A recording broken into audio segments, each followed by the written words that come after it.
You're listening to an Anderson Entertainment production. This episode, we're shuttering our cameras in FAB Facts. It's our first real assignment in the Randomiser. and we're learning to top the bestseller lists with author James Swallow.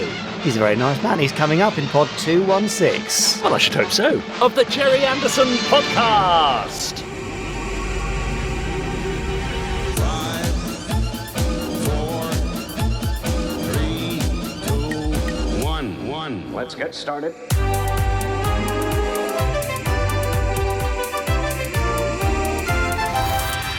Let's go.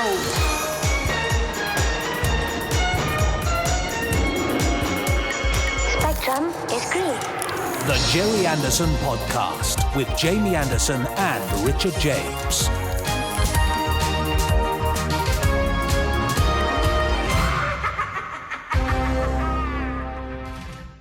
Hello, Richard James. Please don't let the listeners know that hello. I was really badly organised at the start of this and have been messing around for about 10 minutes. Yeah, for a change. I mean, 4 o'clock you said. Didn't you? It is 4 o'clock. It is 10 past 4. Yeah, exactly. Fine. Anyway, I'm the often late Jamie Anderson. Yes, and I'm the always punctual Richard James. And then If not early. Well, yes. I mean, speaking of early, the man who's been sitting here for hours, it seems. I mean, he was already here when we arrived. It's Chris the Randomiser Dale, who appears to have arrived via time machine today. I don't know if you've noticed the rather large, unsightly pillar down there. Yeah, yes. Yeah. That's sort of like a kind of a Doric kind of column. Yeah. That sort of thing. That's what you mean. Yeah. I hadn't noticed that before. You're crossing How long has it been brands there? here, Chris. Well, I feel like it's a recent addition, but maybe all will be revealed later on. We'll have to wait and see, won't we? Yeah, I bet it won't be, but yes. But no, it probably won't be. But later on, once Chris has waited for us to talk, he'll then also talk in the form of the Randomiser, which is a random episode of a random Gerry Anderson episode picked at random when Chris says things about that episode or film at the end of this podcast. Yeah, that's right. Yeah? It's worth waiting for, isn't it? It is. But to keep you company between this point now and that point then, there are many other things, and Richard James will briefly guide you through those things now. I will briefly guide you. Step this way now. If you look to your left, you'll see FAB Facts, which will be appearing just at any moment. Now, keep up at the back. That's it. Follow me through here. Just down here. There we are. Now, if you look to your right, ladies and gentlemen, you'll see the Gerry Anderson Newsy News, which will also be here shortly. And just beyond there, you can see an interview that Jamie has conducted with author James Swallow. You're right. Tell us about that.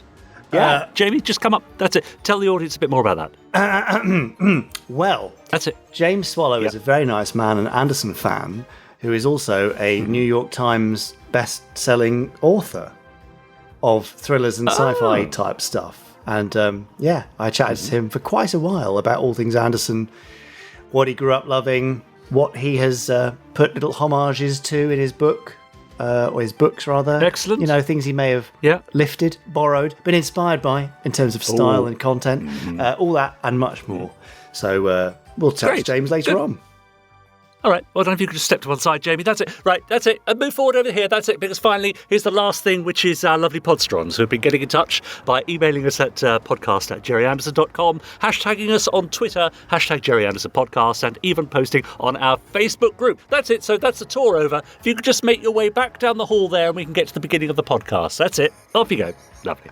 I love this museum tour style thing. Although, were you showing the podstrons themselves? You know the bit where you said, and these are the podstrons. I suppose it got a bit. Yeah, it got a bit meta, didn't it? There, I didn't really think it through. It seemed like a good idea at the time, much like the podcast itself. And yet here we are, still audio navel gazing all these years later. One of the best ways to audio navel gaze is by doing FAB Facts. I think you'll find. So, shall we place our chins on our chests and stare downwards for this week's FAB Facts? Actually, it's marginally better than staring at our own navels, I suppose. Brilliant. Well, that's the greatest endorsement you could possibly expect. So here is FAB Facts. Now, time for this week's FAB Facts. In this oft-repeated segment I have a book of Fab Facts, which I flick through. Richard shouts, often in pain, to stop me, but all it does is make me stop flicking, and then I read a page, and then afterwards I'll stop. So his suffering is prolonged. That's true. As is yours, Podstron. Yes. So, are you prepared to suffer? That's one way of putting it. Good. Then here comes the book, the pages of the book, in fact. Going well, isn't it? Oh, Fab! Oh, you took me by surprise there. Oh, I took myself by surprise. Oh, dear. Okay, Richard James, here we are. What a lovely Fab Gerry Fact Anderson, this is. go on. Do you remember seeing in various old shows a shot of a television set where bars of interference seem to be rolling vertically up the picture? What? Just generally on TV. Sort of just generally? Yeah. Oh, sure. When a TV is being shot by a camera, right? Yeah? That's it. Yeah, well, okay. I see. Yes, gotcha. You would have seen that because it was fairly common back in the day, although not so much in the Anderson universe. For shows like Stingray and Thunderbirds, and even as far back as Supercar, television screens seen in the Marineville control tower or behind Jeff Tracy's desk were usually brought to life by rear projection, which didn't cause that rolling effect. But as the sets on Anderson shows became bigger and more elaborate, we got closer to live action, it wasn't always practical to use back projection. And so you might sometimes see a real television monitor appearing on a screen displaying those strobe lines. For example, in the Captain Scarlet episode Expo 2068, there's a control room set where several miniature television sets, real ones, are displaying that rolling effect. Now, that rolling and strobing effect was created because light from the television screen pulsed at a different rate than the camera could film it, hence the strobe lines. It's an effect that you might even still find today if you point a digital video camera at a television screen. At the time, it was just something that people kind of put up with, really. But going into UFO, it was obvious that since so much time was going to be spent having the actors look at real monitors, something needed to be done to fix this rolling problem to stop it distracting the viewers. Enter former Century 21 puppet sculptor and very clever chap, Terry Curtis, who devised a way to fix the problem. Now, without getting too technical, he created a machine which took the image that was going to appear on the television screen and instantly adjusted it to the pulse rate of the camera and then fed it back to the television screen. Oh, very impressive, isn't it? Now, we should stress that Terry, as he freely admits himself, was not the only person working on such equipment, as there was also a group in America trying to solve the problem at the same time. Their equipment was just a bit bigger than his, though, which is obviously that often happens in America. Everything's bigger out there, isn't it? Yes, that's true. However, had Terry not put that work in, UFO might have had to go into production with television monitors strobing all over the place, as they might not have been able to get the American equipment imported in time. So, a huge thanks to Terry Curtis from all of us and all the UFO fans across the globe for saving the personnel of Shadow and later Moonbase Alpha from having to deal with lots of wavy, flickering, strobing lines. Yeah, very good. But of course, later on, certainly in shows like Space Precinct, dare I mention it, we didn't even have working screens. They're superimposing afterwards. You just watch a blank screen. It was GFX, and then wasn't it? Drop it in later. That's right. Yeah. Oh, interesting. There you go. I suppose. Yeah. Are you suppose? What do you mean you suppose? Well, I wondered where it was going at first, but it came good at the end. I think that was quite a good Fab Fact. Even Eric agrees. Did you hear him then? He was cheering Eric. me on. Yes, I did, yes. You tell him. You tell Richard he's a miserable sod. So, yes, I thought that was rather cool, because, you do see that, especially 60s and early 70s, whenever a TV set has been filmed, you do get that ugly, it's always sort of a bit diagonal, isn't it, as well? Yeah. That's right. Yeah. So Exactly. But Terry fixed it. Another Space Precinct memory about screens was the multicom, our sort of multi-purpose torch and communications device that we used to use. You used to have a little screen on, and as we just said, the actual the image was dropped in afterwards. But it did mean that we had to hold those things for the close-ups of the multicom very, very still. So much so that our hands were very often rested on clamps or bits of equipment, so that they could take a locked-off shot of us holding the multicom. Yeah. There you go. And sometimes they weren't even locked off shots, were they? Sometimes I guess there was too much movement and they would just take a still frame, and that always looks kind of a bit jarring and clunky. It does. It's glaring. Isn't it funny? Yes, it's true. Yeah. Well, there you go. Okay, from UFO to Space Precinct, from Terry Curtis to Richard James, we do the whole gamut here on the Gerry Anderson podcast. Sorry, did you just call me a something gannet? like that. Anyway, that brings us grindingly, clunkily to the end of this week's Strobe Fact. Strobe Fact! I mean, I've been saying that's it. I'm sorry, I couldn't think of the repeatedly word. through that thing. I know, but I wasn't really know. listening. I You was were on thinking your of what I'm phone, going to weren't have for my dinner tonight. Now, anyway, we have had, of course, as usual, lots of emails been sent into podcast@gerryanderson.com, and here are just a few. This one, for example, is from Dave Ruther, or Ruther, I think, probably Ruther. Dave says, "Hi, gents. Would have thought someone else might have mentioned this one. A recent interview between Piers Morgan and union boss Mike Lynch turns its attention to Thunderbirds. From the interview," and he quotes, "Piers Morgan clashed with the union titan during a Talk TV interview where the presenter decided to focus on Mick's choice of Facebook profile picture, an image of the Thunderbirds villain, the Hood. Piers accused Mick of wreaking havoc on the world and said, 'I'm trying to see where the comparison goes. The Hood was obviously an evil, criminal, terrorist mastermind described as the world's most dangerous man who wrought utter carnage on the public.' Mick calmly explained that the image was a joke, asking, 'Can you see the likeness?'" Anyway, says Dave, keep up the good work. Now, we don't often do politics, do we, on this podcast? We try to avoid it at all costs, and yet. A few... Indeed. Yeah, but a few people did notice that particular news item over the last couple of weeks on the subject of Anderongs, which was your idea, Jamie, for things that people get wrong about Anderson's series. Was it? I think it was your idea, but I think the name might have been mine. Exactly, yeah. Well, Martin Laybourne simply says, Terrorhawks. How do you block harsh, people on this podcast? Yeah. Yeah, I know, exactly. He says all the best. That's from Martin. In the meantime, Mark Perkins says, "Greetings, Anderpals," nice. which I quite like.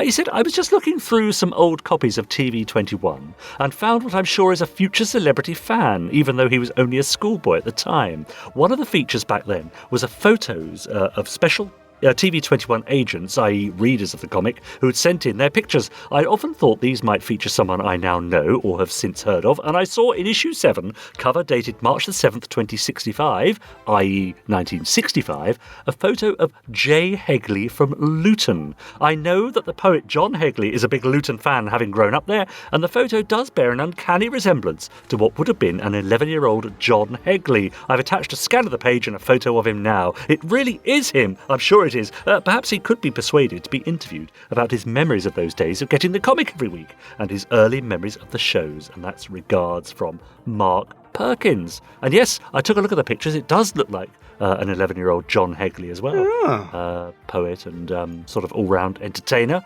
Yeah, maybe he's a shoe-in for the guest slot on a podcast in the future. Well, excuse my naughty dogs barking, they're very excited. Twiggy, stop it. For goodness sake. John Hegley does have a World Wide Web site, so, you know.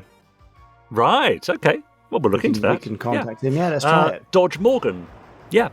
He says, "Yo, buds, in answer to the question Jamie posed in Pod 214 after the always stupendous FAB Facts, sorry, Rich, would Star Trek have looked better if Century 21 had a hand in its production? The answer is a resounding yes. The reason I say this is when the original Star Trek series was remastered for high-definition broadcast, the effects were deemed too shoddy for broadcast and all effects shots were reimagined in CGI. Now, when any of Gerry Anderson's series has been released in high definition, the effects have always stood up well and not needed any fixing, as far as I'm aware, so that answers the question. Yes, Star Trek would have looked better if Gerry and his team had been a part of its production. Cheers," and that's from Dodge Morgan.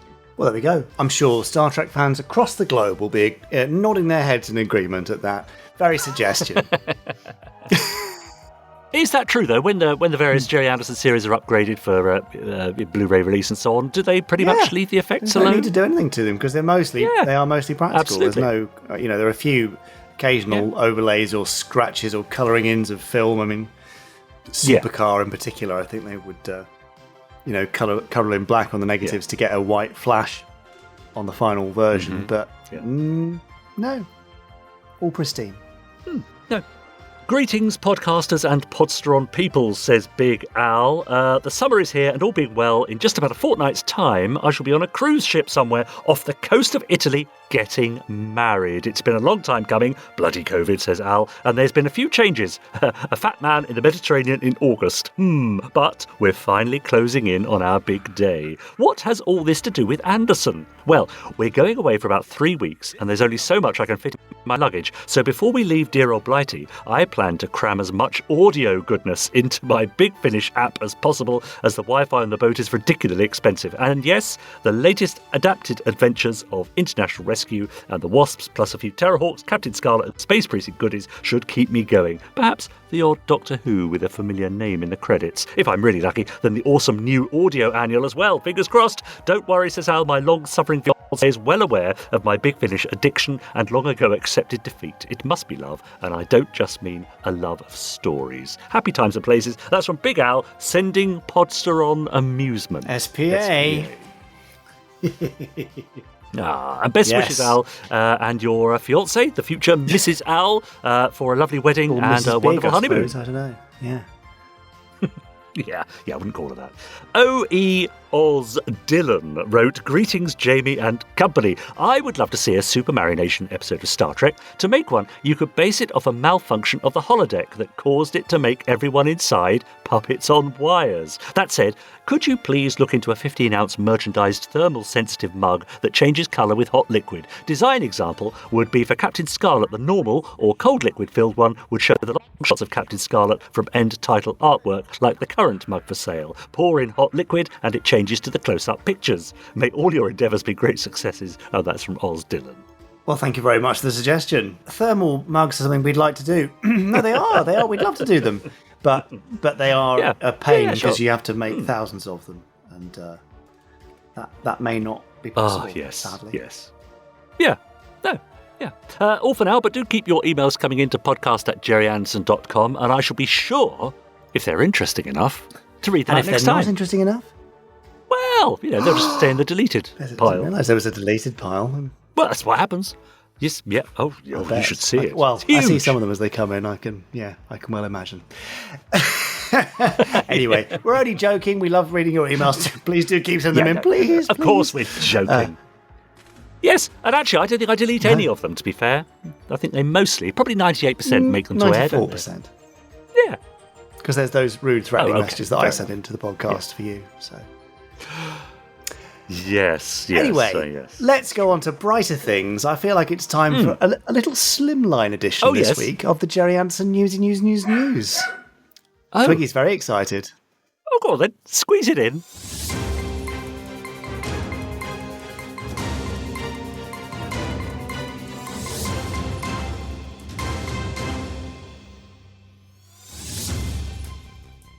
How do you signify Slimline news? Or what, vocally? Yeah. Well, I think something like this. News. It's like someone trapped in, lift doors, isn't it? It's that kind of feeling. That just felt like you were taking the mickey. Oh. News. Okay. That's what it sounded like to me. Well, how would you do it? I don't know. How sort of news. Like really skinny. News. There. See, that feels Slimline to me. Oh. Anyway, now we've bloated it so much, all this nonsense. It's just a standard news. Yes. Yeah, go on then. It's August. Did you realise? Is it? Well, when this already? comes out, yeah, it will be. So we hope you had a nice July. Have you been on holiday anywhere and all that sort of stuff? Anyway, whether you did or not, go on holiday. Hopefully, hot, wasn't it? Very hot. Yes, it's cool now. But hopefully, you managed to get some goodies in our 10 Days of Summer sale. If you did, we would love to see your haul. So please email pictures to podcast@gerryanderson.com or post them to Twitter with #Gerry Anderson Podcast. Go on, Richard. HUL, not HALL. HAUL, yes. Or if your haul is in your haul... don't want to see pictures of your haul. Then that's absolutely fine. Or if you'd even like to send us a picture of you hauling your haul in your haul... very good. Then that would be great. I can't think of any more versions, though. Yeah. So that's fine. Today, also the 1st of August, is the last day you can send in your Christmas jumper design. We've had a few stunners and a few other entries too.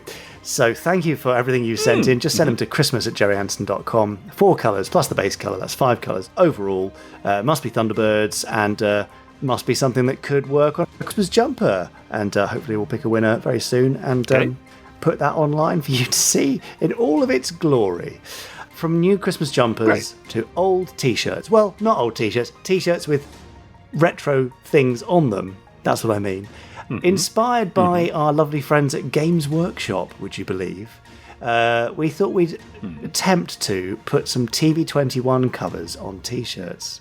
So, if you would like to try out our new TV21 range, just search TV21 on the Gerry Anderson store, shop.gerryanderson.com, and you will see a glorious cover scanned for you in super high definition and recreated, emblazoned across the chest of a black, navy, or heather grey T-shirt. It's your call, but it seemed like a nice thing to do, so we do hope that you like it. A new feature this week for the Gerry Anderson News, which is now definitely not Slimline at all. Good. Go on. It's birthdays. So this week... Oh, okay. Well, is this... All right, birthdays include, on the 3rd, Stephen Burkoff. And on the 5th of August, Wanda Ventham. I see. Very good. Is this a new sort of, long-running item that's going to appear every now and then? I mean, I don't know how long-running it will be. I've just decided to put it in this week. But fine. So, fine, good. The old Mumba Batch's birthday's on Friday. So great. Well, happy birthday to Wanda and to Stephen Burkoff for Wednesday. There you go. Great. Anyway, that, I think, is it. I did tell you it was Slimline. There's lots of stuff going on, but we all need a bit of a break sometimes. So that's the end of this week's Slimline-ish, sort of, Gerry Anderson News. That was the news. Slimline-ish sort of news. I knew you were going to say that. Of course. It's a gift. You gave it to me. Brilliant. There we go. Yeah, beautiful. Good. Beautiful. Now, always Jamie, giving you gifts. You know when the Podstrons pick something up and run with it? Well, that's what they've done over the last couple of weeks on our Facebook group, facebook.com/groups/podstrons. Well, a couple of them at least have been having fun with underdogs. Oh no, I'd forgotten about Thunderdogs. Thunderdogs it was, that's right. The cross between Thunderbirds dogs in Thunderbirds costumes. We've got Al Ronald, for example, who says a publicity poster for the mercifully short-lived Thunderdogs. The series, which saw handler Jeff train a litter of puppies to carry out rescue missions, was widely criticised by media watchdogs for its unusual technique of using live dogs as marionettes.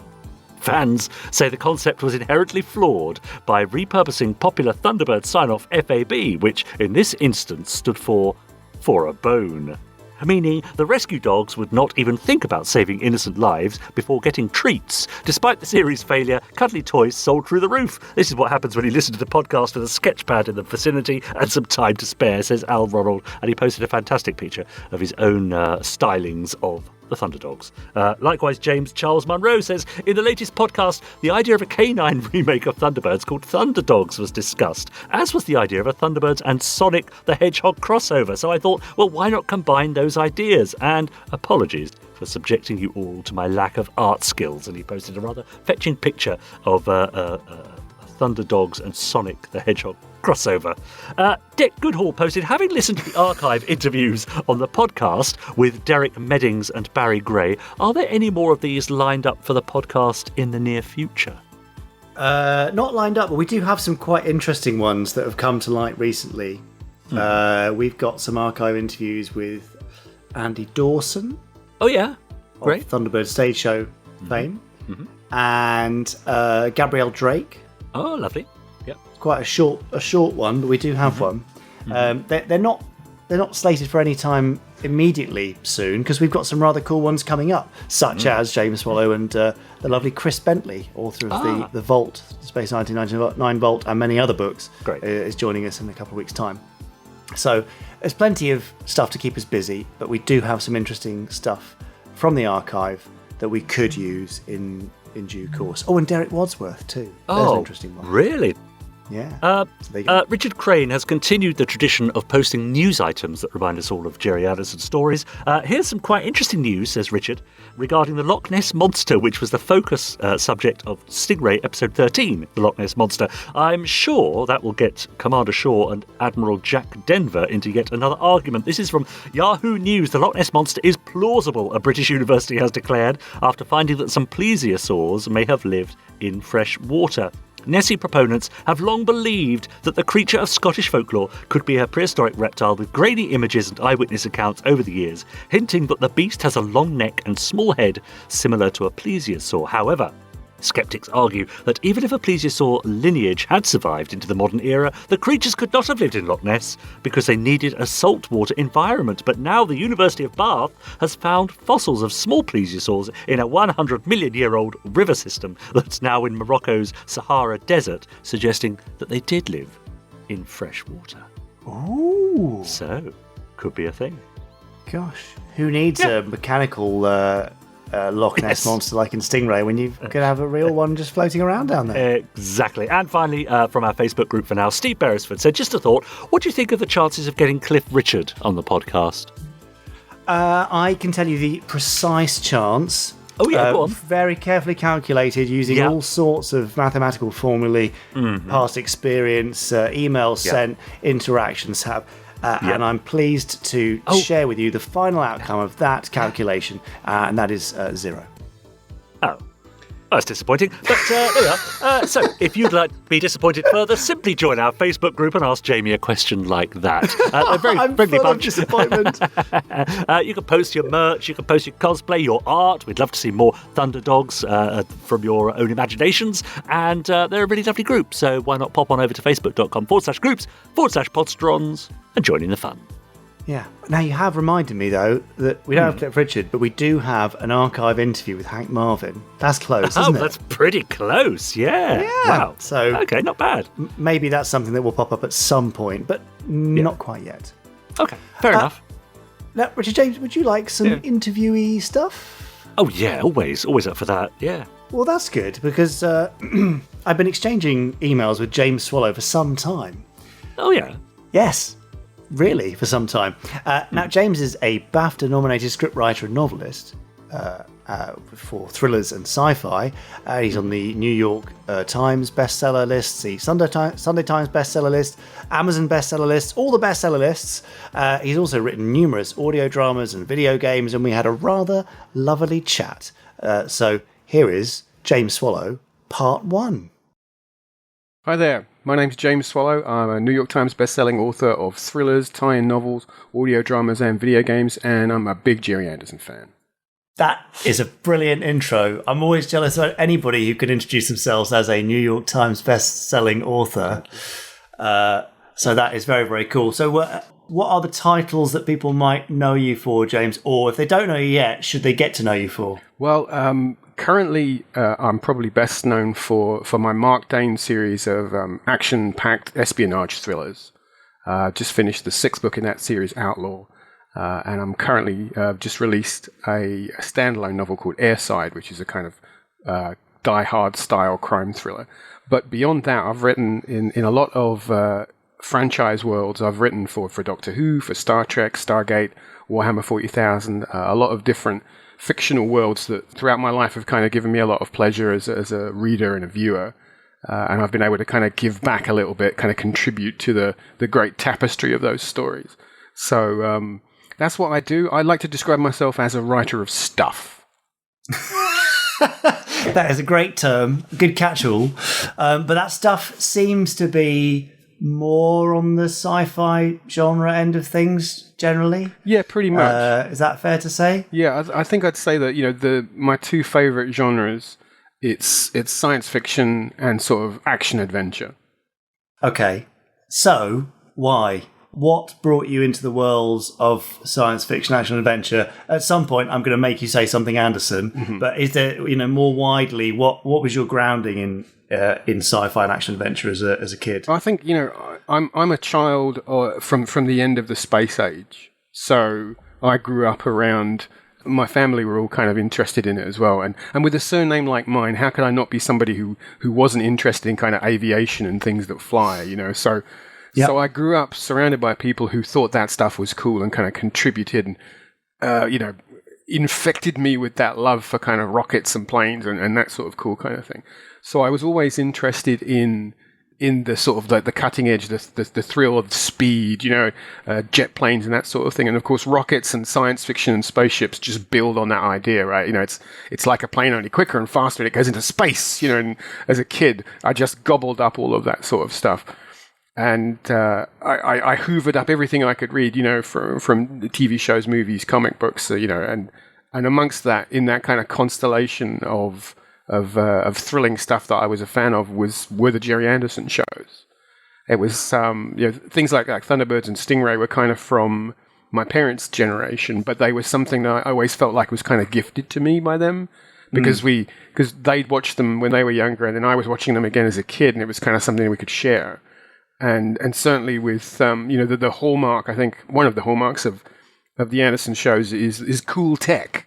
And that is, cool vehicles. It was always like, tune in. What are we going to see this week? It's like, it's the crab logger, or it's the sort of like the road builder, or it's it's the sun probe. It's what's going to be the cool, funky vessel, vehicle, ship, ground vehicle, spacecraft, whatever, in this particular episode of Thunderbirds. And I think that's why I hooked in from an early age to being a fan of the Anderson style stories. And looking back on it now as well, I think there was stuff that appealed to me that I didn't really pick up on until I kind of analysed it later as an adult. Is the jet age spy thriller kind of undertones that go through that, and there's also the great key concept at the heart of Thunderbirds, which is it's a show about rescuing people, which is something that even these days is not a kind of theme that we see a lot. Because often it's like, you see kind of cops or doctors, or you see people kind of going out and sort of often using violence for their ends. But Thunderbirds was always a show about helping people, and it was baked into the core concept. And I think the uniqueness of that was something that always stayed with me. And then there's the storytelling as well, which is always quite high octane, very fast paced, edge of your seat sort of stuff. And I think years later now as a writer, I'm always trying to emulate that sort of sense of kind of, you can't leave your seat. You have to keep turning the page. You have to keep watching. And I think that's, if you want to ask me what the indelible mark that Gerry Anderson stories have left on me as a viewer and a creator, it's definitely that. Well, that's high praise indeed for the shows, which, by some standards, particularly contemporary standards, might be seen as a little bit slower, I guess, today. But they still held your attention, didn't they? Just for context, James, what was competing for your attention at the time against the Anderson stuff? I suppose, the Star Wars was the big sort of, the big thing at the time. I think in the 1970s, that was the game changer, I think. Also, Star Trek was something that I came to in sort of the late 70s as well. That was another show that was kind of a big part of my sort of sci-fi nerd landscape. It was on TV when I would come home from school on BBC Two. I would turn on and there would be an episode of Star Trek, and those things would be part of my sort of science fictional diet. But I think as well, going back to Anderson shows, I think the Anderson shows that probably made the biggest impact on me were the ones I kind of discovered myself, because Thunderbirds and Captain Scarlet were in a way, were kind of handed to me by my family because they, it was an older show. It was before my time, although I still enjoyed it. But it was UFO and Space 1999 that were the shows I kind of discovered because they were coming out brand new when I was a kid, watching ITV, Saturday morning television, turning on, watching Space 1999. That was very formative for me. And because that loops nicely back into the whole kind of love of sort of near future, sort of rocketry, moon landings, and all of that kind of stuff, it connects up very nicely to that. And I have, a lot of sort of personal connection to those because I had the toys and I felt like, I was playing my own little adventures along with those shows when I was watching them. I remember distinctly, I think it was Selfridges had a display of sets and props from Space 1999 one year.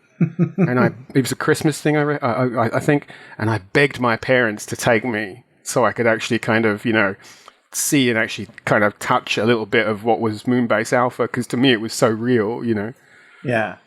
And Space 1999 was, it felt, because it was a companion, in a way, it felt to me like a companion piece to UFO, and it was only years later when I realized that they actually kind of were, the two shows had kind of grown, one had grown out of the other. And I had a fun story about UFO is there was a building around the corner from where I lived in North London that looked very much like the Harlington Straker studio building. And when I was younger, I wondered if it was like kind of a branch office of Shadow.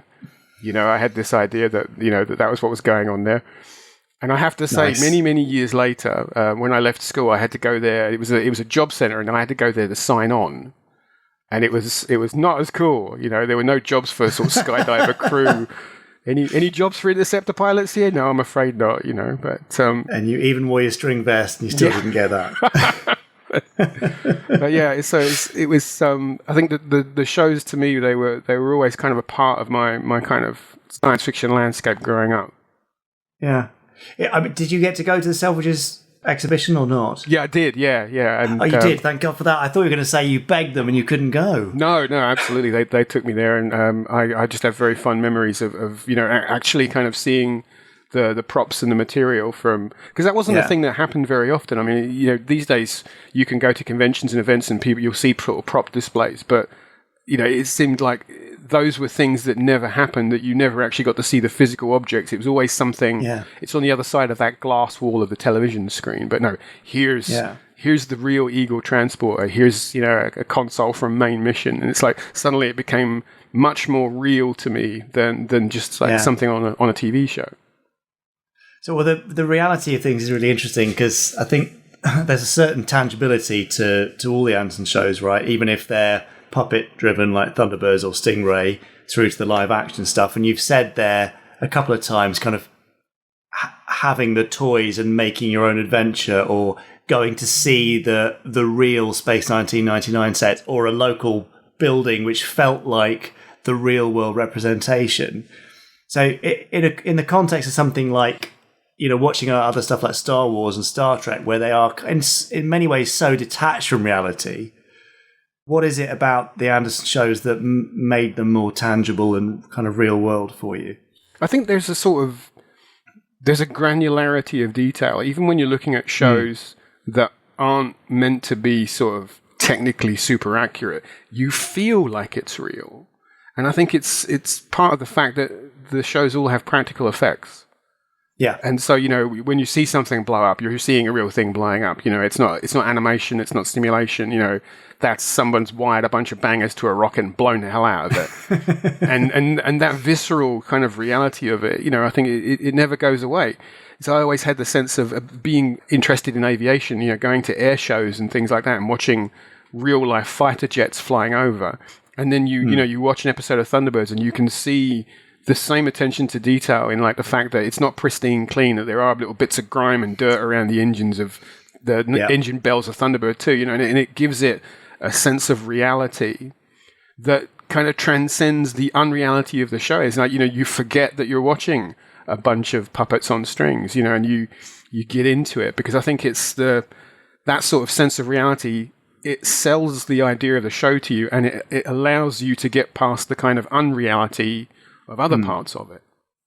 So did that reality then present itself to you as, these things, Thunderbird, Stingray, Space, UFO, are from the same stable? Or was that something you discovered later on? I always felt like certainly the puppet shows felt like they were part of the same world. And then the fact that, when there were the Century 21 comics, which actually said, well, it's not just part of the same world, they are literally inhabiting the same world, and you can have like team-up stories. As a kid, I was always disappointed by the fact that we never actually got that. Is that, let's have an episode of Thunderbirds where Stingray turns up, Absolutely. And then, then seeing UFO and then watching Space 1999 afterwards and thinking, it feels, even if it's just a tonal thing, it feels like this is being made by the same people and it could happen in the same world. Is that, this show is a prequel to this other one. It's all part of this larger universe. And that's always fun, I think, as a fan, because it gives you a sense of it being larger than what it is, that it doesn't feel like it's happening in a vacuum. It's got all these kind of cross connections. And I mean, it's doing the sort of thing that now is kind of meat and potatoes for sort of like, you look at the Marvel Cinematic Universe where everything's cross connecting to everything else. That seems like a very sort of modern now idea, but I think that the seeds of that kind of were buried in much earlier shows like the Anderson shows. Oh, absolutely. I mean, the TV21 comics, I think, were really ahead of their time, and the team behind the merchandise side and the publishing, so Keith Shackleton and Alan Fennell, I think, they were really like way ahead. Was the comic a big part, or the comics across things like TV Century 21 and Look In and others, were they a big part of your Anderson experience as well?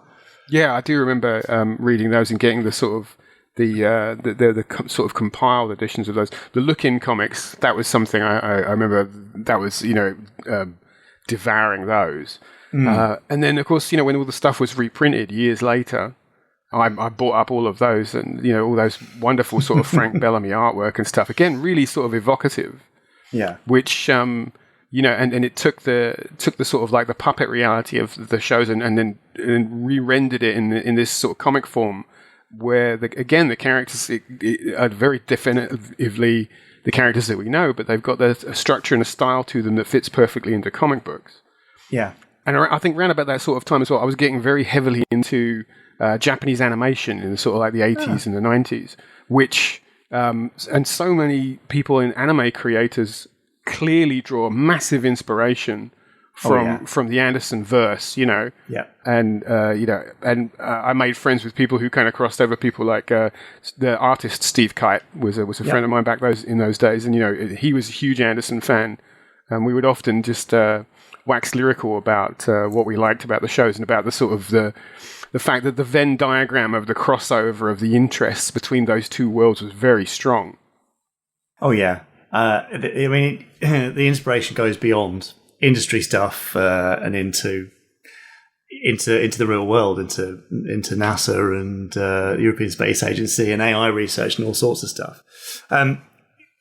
In terms of because you're writing now and you're creating these sci-fi worlds now, just interested in your perspective on why these things have lasted, because I don't think you can credit Thunderbird's timelessness or its ongoing popularity, despite not being on broadcast telly or any major streamer for years. It's still around. So it's not pure nostalgia that drives that. So what do you think it is, particularly through a contemporary lens, that has given these things their persistence through time despite their decades of age? That is a great question. I think there's I talked about the kind of the uniqueness of the themes earlier on in the show. I think that's definitely something that kind of makes Thunderbirds stand above other sort of genre television. But there is a sort of there is a kind of timelessness. It does exist in a sort of unique space because of the look and the feel and the style of it. It's not contemporary to anything. It's set in this hypothetical 2060s, which looks like this kind of jet age, rocket age version of the future. Yeah. And because it isn't realistic, it is allowed to exist, and it can't age because it can never be wrong. You can't look at it and go, well, that looks a bit crazy. They don't drive cars like that. It's like, well, but this is a different timeline. It's a whole different thing. And so because it has that timelessness, I think it's always going to exist in that unique space. And an audience is allowed to kind of discover it again and again and again. Every generation of kids can come up and pick up this show and find something about it that they like and rediscover it over and over, because the core themes of it, the great sort of basic stuff about, teamwork, coming together to sort of solve problems, all those great sort of positive aspirational ideas, those things never go out of style. And that's it. Thunderbirds never goes out of style. The Anderson shows never go out of style because they have a style that is uniquely theirs. Yeah. And that can't be superseded because it is what it is. It's its own unique thing. And I think that's such a rare creation in a world of sort of TV and film where we're bombarded with new content all the time. It's hard to find something that you can consider would be like an evergreen sort of concept. Yeah, and yet they are here still. I mean, I'd be interested to know your point of view on character age and demographics and stuff, because I don't know how it is for your world, for novels and stuff, and what editors and publishers are saying these days, but certainly in TV and movie content, everything is now so highly kind of selected for demographics. It's changing a little bit, I would guess, and it is evolving. But there is very much this view of, if you're making a kids show, there has to be a kid character. You need an access point character. But shows like Thunderbirds and Stingray fly in the face of that, and yet they are still here. So I wonder what you think about the longevity based on the age of the characters being aspirational, as well as the stories and the nature behind it, the spirit of them. Yeah, I've always found that odd. The very first books I ever wrote were a series of young adult steampunk westerns. And the audience I was writing for there were kind of like 14, 15, up to kind of 16, 17 years old. Yeah. And at the time I thought to myself, well, what did I think was cool when I was that age? And what's the thing that, I was really excited about? And I remember one of the things that I really loved at that age was the movie Raiders of the Lost Ark, which was this, fantastic pulpy adventure, and it had great action in it. And also it really hooked my interest in history and archaeology, and it worked on a lot of levels. And I thought, I'm going to do something like that. I'm going to do something that hopefully would stimulate a reader in the same way, the same kind of action and adventure, but put it in a Western setting. And the characters I had were in their early 20s. And I had to kind of push quite hard because my publishers were saying, well, we want the books to be about kids because it's kids who are reading it. And I thought, well, why? But kids don't want to be kids, the truth is. Kids want to be adults because kids live in a world where they see adults have all of the power and the access to cool stuff. Of course, when you get to be an adult, you realize that's not actually true. But in fiction, kids are looking for aspirational stories, stuff that will help them find the path they're going to take on their life. And I think heroes in stories for a younger audience, I think it makes sense for them to be a little bit older, not too much so that a younger viewer or reader can still see themselves in the character. But I think it's important to give the characters in those stories agency. And often when you have a younger character, it's difficult to credibly write a character who has a degree of agency. To have, a 12-year-old kid piloting Thunderbird 2, that's stretching it a little bit. But if you go, well, he's in his late teens or he's in his 20s, that feels a little bit more realistic and that feels more believable. Yeah. I mean, the Tracy brothers were like young guys, weren't they? Yeah. But there was no kind of, yes, we'll make Alan 12 so he can, be an access point for 10-year-old viewers. Yeah, I definitely feel like there's a leaf that could be taken out of the 60s entertainment playbook there. Not something we can fight against, I suspect. Oh, more of that next week, obviously, for part 2. Good. Nice fascinating chap. Yeah, you see? Great. We have all sorts of fascinating chaps. We've got to counteract you and I somehow. So exactly, that's true. Yeah, you did very well. Anyway, look, if you want to find out more about James, you can go to his website, which is at jswallow.com. That's JSWALLOW.com.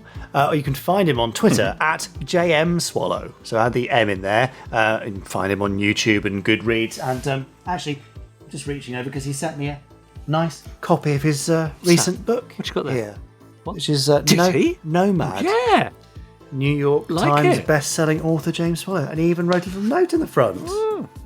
Look. Oh, that's nice, isn't it? It says, Jamie, stand by for action. Jamie, do not darken my doorstep. He didn't say that. Oh, I see. Yeah, no, he didn't. No, you're such a troublemaker. Lovely. Anyway, more of James. That's good, isn't it? Anyway, next week. What have you got? Say something. Well, just a quick reminder to all our lovely listeners at home, in case you hadn't realised or in case you stumbled across us quite by chance today, you're listening to the Gerry Anderson podcast and you can subscribe to us on whichever platform you're listening to us on, and we would love it if you'd leave us a rating, preferably if you're really enjoying yourself, a 5-star rating with a nice review, because that will let other people know exactly what you think of us and it might tempt them to join you in listening to the podcast. And also, you can copy the link and post it on all your socials as well and let people know what you're listening to. Now, over on Twitter, people have been hashtagging us Gerry Anderson Podcast. For example, Undefined Rachel took Chris Dale to task on Twitter following a recent randomiser. As an Oink fan, says Undefined Rachel, I disapprove of you slandering the poor little defenceless seal. Well, we'll see what Chris has to say about that. British Invaders Podcast says, we're back for the first part of our review of Gerry Anderson's new Captain Scarlet series in CGI from 2005. So find them on Twitter and have a look at their review and see what they thought of new Captain Scarlet. John Berry said, finished this week's Gerry Anderson podcast, and I know the Watch with Mother video that Jamie Anderson is referring to. I watched it many a time as a kid along with my sister. Happy VHS memories.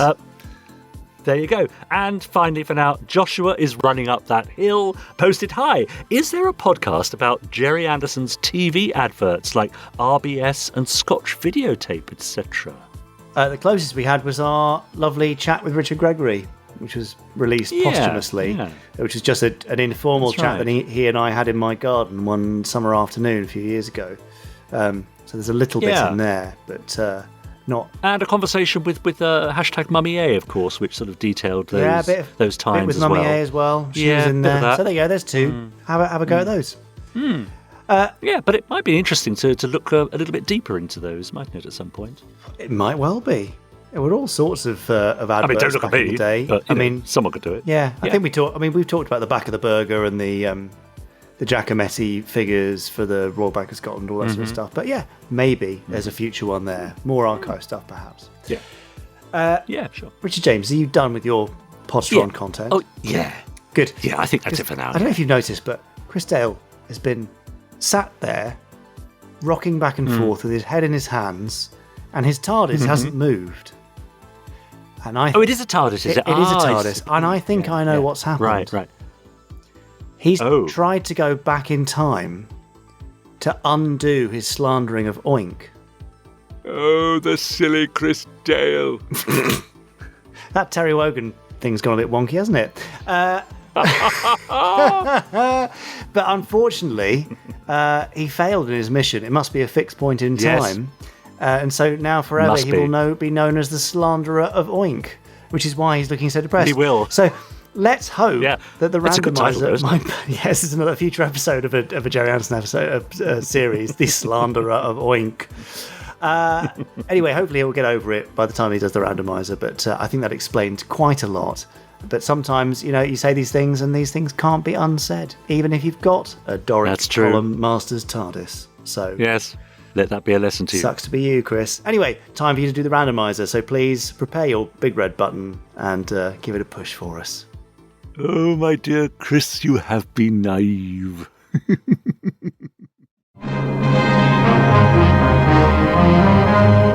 Black Rock, Nevada. Here in this secret laboratory belonging to Mike Mercury and his supercar team, the art of electronic wizardry is carried out. Delicious. Absolutely delicious. Ham and eggs, Mike. Just the sort of breakfast you need. You can say that again. Yes, it does smell good, Professor. Didn't you get any sleep last night? Oh, not with Beaker crashing around in my Eagle all night making his repairs. That's right, Mike. He reckons that he'll be ready by midday. Yes, I suppose I have put it through quite a bit of wear and tear over the years. And also, he's been asking me if I'd consider selling him the randomizer for you guys to use here. I don't think we're ever going to need it myself. No, quite right. So, gentlemen, who's up for giving the button a press today? All right, folks. You asked for it. Oh, thanks, Mike. Anyway, I couldn't possibly sell the thing. Put far too much work into it over the years, you know. Yep. People will never learn that there are some things that money just can't buy. Exactly. Right, let's see what we have. Oh, it's Joe! It's Joe! Mike, has she gone crazy? I don't get it, Professor. It's the printout. Look, see for yourself. Hijacked!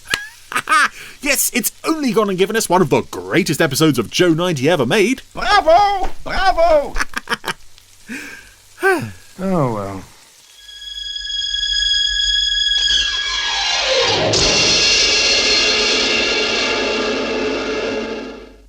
Well now, my goodness, we've been spending quite a lot of time recently with very early episodes of shows, and as early episodes of shows go, there's a shop there called Aegon. I wonder if that's relevant to Lavender Castle at all. Yes, as early episodes go, there are a few more relevant, a few more successful I should say, than Johnson, I picked up your emergency call. Than hijacked in terms of it clearly establishing what this series is going to be. Johnson, was it Coletti? As Sam Loover is cradling the body of a WIN agent named Johnson at the end of a, I might say, quite a familiar-looking alleyway. And again, with Blu-ray detail here, I've never noticed until just now that it's obvious Johnson has been shot.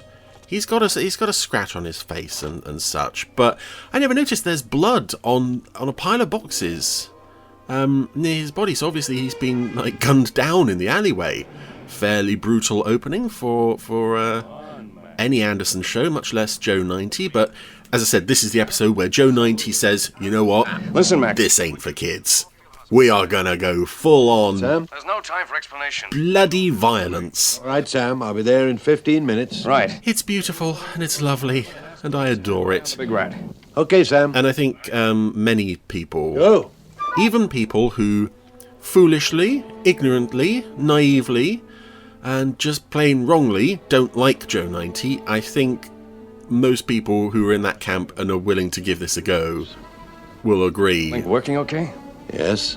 This is something very, very special. Into the big rat.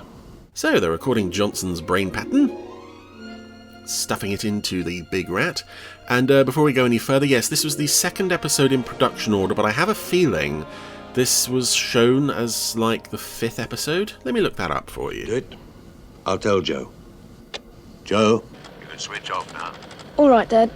Well, let's go. Hold on, Sam. I think it's time for some sort of explanation. Later, Mac. We have less than 2 hours.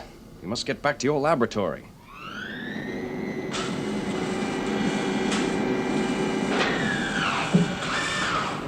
Now listen carefully, Joe. Episode 4, for those of you who are wondering. I've just got back, yes. First shown October 20th, 1968.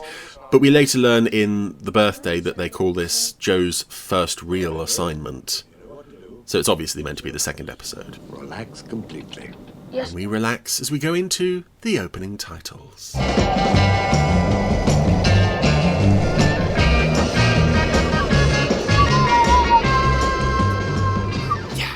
I love it when they do that. I love it when they present the opening titles as part of the episode. It's such a clever idea.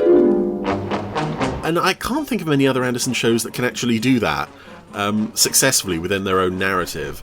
And speaking of IMDb, as I just was there, obviously I don't go to IMDb as any sort of reliable source of information at all, but I was looking at the cases, the World Intelligence Network, the ratings, the scores that people have given episodes of Joe 90. Go on, Sam. With the lowest score, 6.4, in number 30 is The Birthday.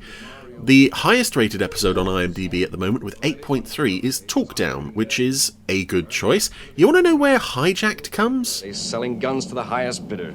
It's 7.5. It's number 22. How ridiculous. And that's why we don't use IMDb as a reliable reference source. Anyway. It seems to me, Sam, such a man must be stopped. But how do we do it? Your briefing is, Mario Coletti is a very naughty man. Sells lots of guns. They overlook... Guns kill people. Corner. So we have to stop him from selling the guns. On the tape. Or having the guns. Or indeed being alive. Fox will attack 2100 hours today. Target shipment Tango 120. Will confirm. Out. What does it mean, Sam? It means that the Fox, Mario Coletti, intends to hijack Tango 120. A truckload of automatic rifles of the latest design in approximately 1 hour. I want Joe to be with that shipment to lead us to Coletti. Why use Joe on the mission, Sam? We've got to get some use out of him. You've agreed. It's too late to back out now. Yes, he is. And his weight? Oh, 6 stone. That's 84 pounds. Close enough. So he'll fit inside one of the armaments cases. And here we go. Here it comes. Yes. Boom. Boom. I love this. I adore this piece of music. As I adore so many things about this show, but this piece of music in particular. Surprisingly wasn't reused much in later episodes, but it's an absolute banger of a tune, and very nice to hear it played live at the concert, the Stand By for Action concert back in April. So much of this music in this show is just nice and gentle. We live in a nice country cottage, and it's all sweet and lovely, and we've got this 9-year-old boy. And then... Well, if Johnson's information is correct, Coletti will strike in 1 minute from now. Yeah, this is just so... It feels dangerous, and it makes these villain characters that we're about to meet look even more nasty than they already do. This is Gregson, Davis. There's a chap in the car called Carter. Gregson is played by the puppet that was Fraser, most famously in Captain Scarlet Crater 101, who always looks very sinister until the Secret Service when something goes wrong with his face.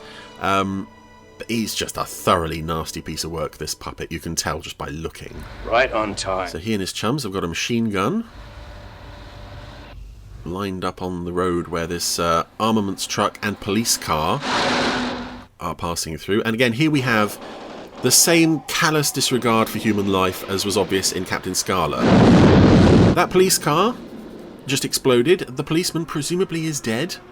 I would have to assume more than one policeman, because there's always 2 policemen in police cars in this show. And you just now have this... This truck driver doesn't even get any lines, I don't think. But you just tell by the sweat on his brow. That driver's got his foot right down. Oh, don't worry, he won't get far. He's in fear for his life. As well he should be, because up ahead... Roadblock! Now, we don't see anything, but I like to think that he, considering how nasty this episode, how mean and cruel this episode can be at times, I assume he just went straight through the windscreen. Transporter must have stopped. Could it be some sort of traffic holdup? Possible, but on a country road, not likely. I think Johnson was right. They've been ambushed. Great. That's at least 3 men dead. Great! That's just it, Mac. As I said, a grown man could never hide inside one of those crates. Who'd be looking for a 9-year-old boy? No, it's just great. I couldn't be happier. Right back to Coletti's hideout. Yeah, no mention is made of the policeman or the truck driver ever again. They're just dead. They are incidental to this story, because now we're going to meet the main man. Coletti. The trucks are 1 mile from the base, and have not been followed. They have a helicopter, which I don't believe turns up again in the episode. But yeah, this I tend to assume this complex is not too far from the McLean's home, because they seem to sort of get to it fairly quickly near the end. So it's so nice to have this lovely English countryside. We go into this empty barn, and then... Oh, there's a concealed entrance, and inside this massive underground complex thing sort of built into a hill. It is pure Bond villain lair.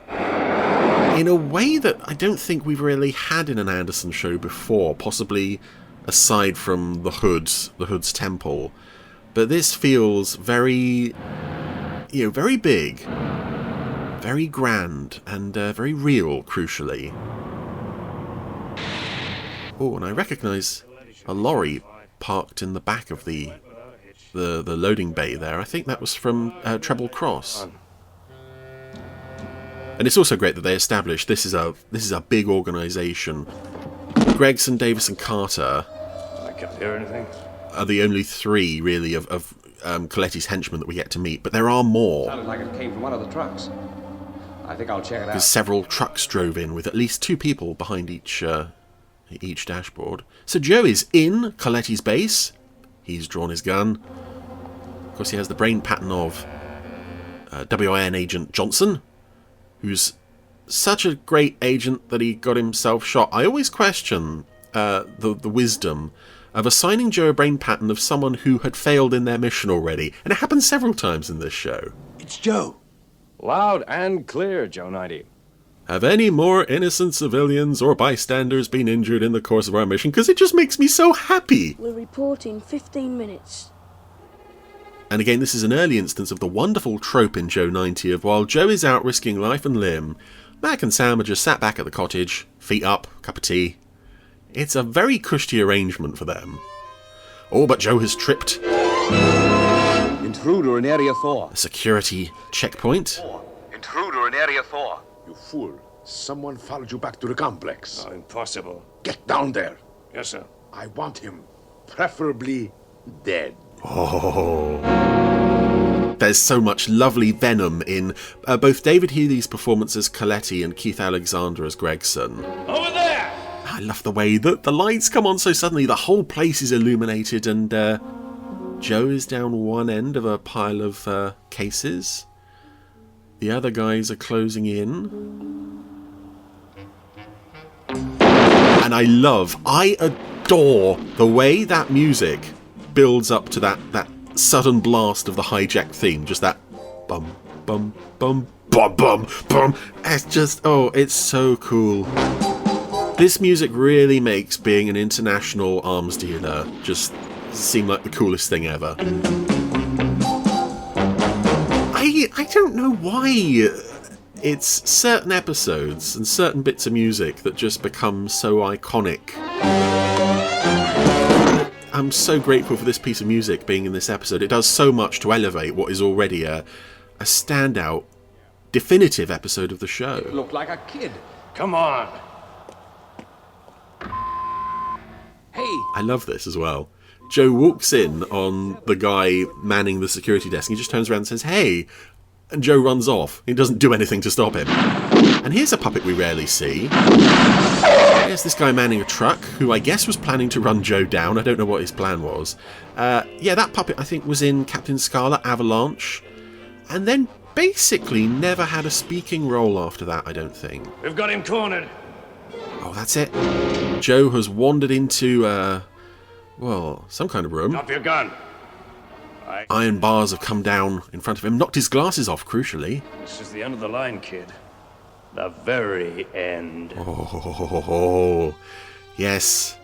Joe has been captured and he's lost his glasses, so on his very first mission, and this is what I find interesting about this, they send him in to Coletti's lair with no real plan. So all he can really do is just kind of blunder about. Yes. And it's not his fault. What's your name? He didn't really have an objective as such. Joe what? Joe 90. And I think Len Jones does a really nice job here of sounding scared. I'm an agent for the World Intelligence Network. I see. That's very... And I also like what David Healy does here. And this is your case? Genuine sort of... What's this? How you would talk to a child who... They could almost be real. Seems lost in their little world of make-believe and imagination. Take the boy home. But, sir, you don't understand. This boy seriously wounded 2 of our men. Do you take me for an imbecile? It's obvious to me what happened. At the first alarm, some fool fired at the shadow, and the rest of you panicked and started firing at anything that moved. It's a wonder someone wasn't killed. He's got a great view of his own people's aptitude there. Take the boy home. Come with me. And I do like at first that you're led to believe that Coletti is actually genuinely letting Joe off. My case. Certainly, Joe 90. Weird that he asks for the case back and not the glasses, which are right there on Coletti's desk. I would have thought that the glasses would be the more urgent thing to get back, but he doesn't really think to do that. He has seen and heard too much. Tell Gregson to dispose of him. Yes, Mr. Coletti. All right, son. You're going home the same way you came. I've forgotten my glasses. You won't need them. Everyone is so in on this idea of child murder. It's so much fun. I love how venomous everybody's voice is. Poured it again by now, Sam. Don't worry, Mac. With Ed Johnson's background knowledge, he'll be able to handle Coletti. More tea? Hope you're right, Sam. You got any biscuits? I hope you're right. Oh, gosh. It's just so chilling. You're all right, Joe? They've caught me, Dad. Where are you now? I'm locked in the boot of a car. Listen, Joe. Do you have your glasses? No, but I know where they are. Okay. You've got to get those glasses. Joe, feel round the lock.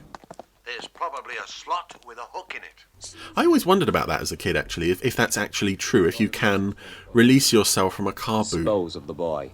It'll be a pleasure. I suppose that would involve shutting someone in a car boot, and I don't think anyone's willing to do that experiment. So, yes, I love that Gregson. It'll be a pleasure. sounds almost like a certain Mr. Andybold, if faced with the prospect of doing away with Joe 90 once and for all. Oh, dear. So, yeah, we now have attempted child murder by some very nasty people in the Gerry Anderson universe. And I'm struggling to think of similar moments. I suppose the closest would be things like Jimmy Gibson or Jonathan Zero sort of being threatened by baddies in Supercar and XL5. Sam. But they're never sort of in this much believable mortal danger as they are here.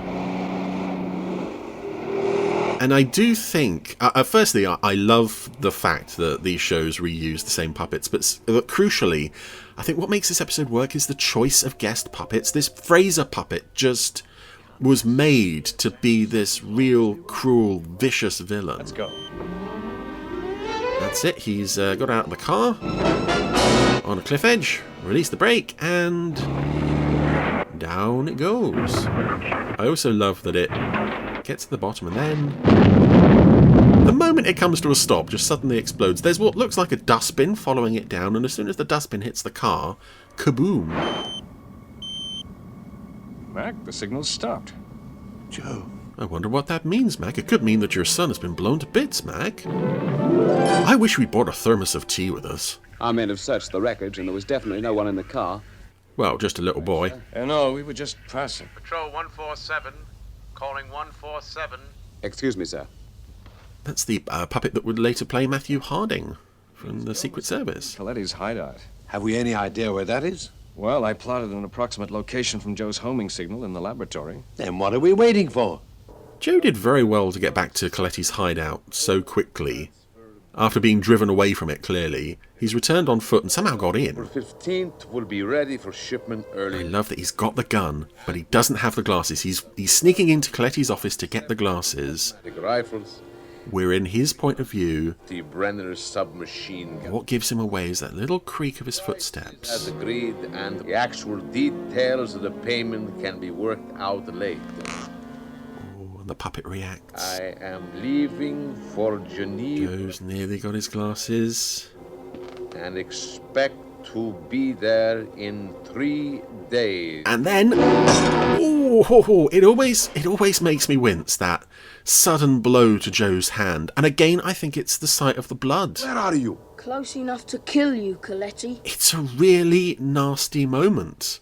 The first of several we're about to have in quick succession. Firstly, that, Davis? They're not here. You sent them to take me home, remember? That line of Joe's there. He just seems suddenly... It's almost like Coletti is now in a horror film and Joe is somewhere in the shadows, threatening to kill him. And Coletti actually believes it. It's a great credit to Len Jones's performance, I think. It's in an underground complex. There must be a hidden entrance someplace. Yeah, it does rather beg the question, how did Joe get back in? But it doesn't matter because we have this wonderful shootout between him and Coletti. All right, Coletti. I'm coming to get you. Oh. You're the only one left, Coletti.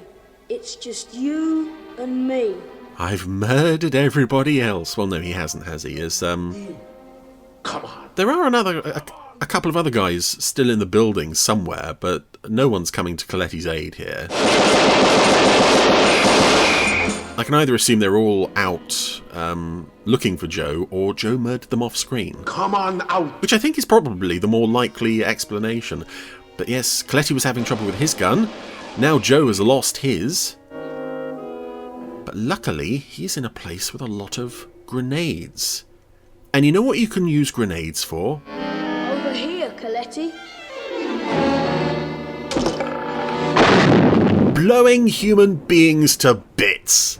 Sounded like an explosion. It sounded like chunks of human flesh being ripped apart and smeared all over a cave wall.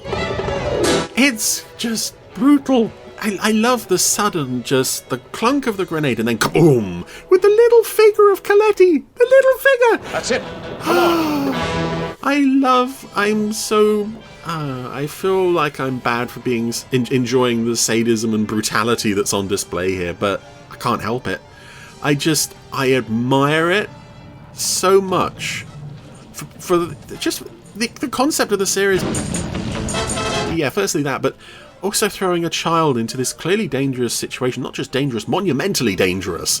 Joe! And Joe somehow lost his glasses, but he's managed to open the door for them. And some nice off-screen looking for Joe voice acting here from Keith Alexander and Rupert Davies. And then one of my favourite moments of the whole series as Mac finds him. Joe. It's amazing how much emotion Rupert Davies can get out of that word. Joe. And in any sane world, this is the point where, you know, Mac agreed at the end of the first episode, let's let Joe do this stuff. This is the second episode. There is no way any responsible parent would ever let anything like this happen again. But, you know, I hesitate to say that Mac isn't a responsible parent, actually, because he's a good guy. But there is no way, after Joe nearly getting blown to bits in a car, shot, suffocated in the fire, it would never happen again. But of course it does. Luckily, we have 28 more episodes to enjoy. Got us worried, Joe. We thought you were in that car when it went over that cliff. I'm sorry, Uncle Sam. I must have dropped the homing device when I was struggling to undo the boot of the car. What happened to those men, Sam? And we picked them up. It was a clean sweep. What about the policeman and the driver? Oh, they're dead. I'll tell you your next assignment. A hot bath and straight to bed for you, my boy. And that's an order. Several innocent people lost their lives helping you achieve your mission, but it's okay if we don't mention them. More cocoa. Anyway, that was Hijacked, and oh my goodness. It is, I think it's quite rare in the Anderson universe, actually, where you can pull up an episode of a series and say everything that this show is, for better or worse, is contained within this show. This is an absolute, definitive microcosm of what the show is all about. But Hijacked absolutely is just Joe 90 in its purest form of just the idea of throwing a child into this insanely sinister criminal underworld. As I said, with no real plan. That's what gets me. It was like, what was he sent there to do? He didn't have orders to kill Colette. He just kind of bring him in. But I love it. I love every moment of this episode. I love the violence. I love the music. I love the nasty villains, really nasty villains actually, which this show did quite often, really nasty, unpleasant villains. So yeah, only the second episode of Joe 90, but already they've just nailed the format superbly. So one of the best episodes of one of my favourite Anderson shows. If you haven't seen this, I thoroughly recommend checking it out on Blu-ray. Well, not sure I need to say anything about that, do I? Yeah. What? What do you mean? What? The music's good. No. Yeah. Come on. Chris was quite good in that one. Oh dear. Right. Okay. So there we are. Yeah. Anyway, Chris will be back with another one. Hopefully not Joe 90 next week, because the randomizer is random. So there you go. It is random. That's true. That's how it works. Yeah, but it might be another Joe 90 because that's how randomness works, isn't it? Yeah, I know, but then we've talked about this before with how, random isn't really random, especially with playlists and stuff and random and shuffle. So. Yeah, there we are. Anyway, have you got any more, or should we just wrap this thing up? I mean, you sound like you've had enough, to be honest. You sound like that whole Randomiser Joe 90 episode has put you in a real funk. Yes. I can tell. Yeah. I think it has, despite the funk. Well, you need to go work it off somewhere, don't you? Yeah, despite the funk of the music, it's definitely left me feeling in a funk. So, anyway, thanks for joining us, Podstrons. I mean, I need to go and lie down in a cold, dark room and hope that I feel better after my recent exposure to Joe 90, which sounds strangely like a pandemic in itself, I'd say. Certainly it does a bit, yes. Have you tested positive for Joe 90? This is a great anti-marketing campaign for Joe 90. Oh dear. I wonder if I can get a vaccination. Anyway, we'll be back next time in Pod 217, hopefully free of any nasty cases of Joe 90. And I can't believe we've not thought that before. It's brilliant. We look forward to making your ears clammy and various other things next time in Pod 217. Which is one of the first symptoms, I'm sure. Oh dear, I'm too amused by this. I better stop. Let's go. I'm done. Yeah. Bye, everyone. All right. See you next week. Bye.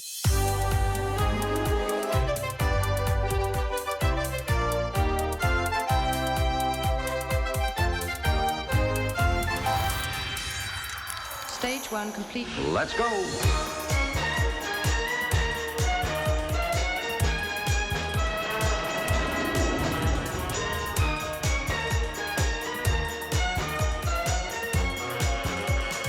Spectrum is green.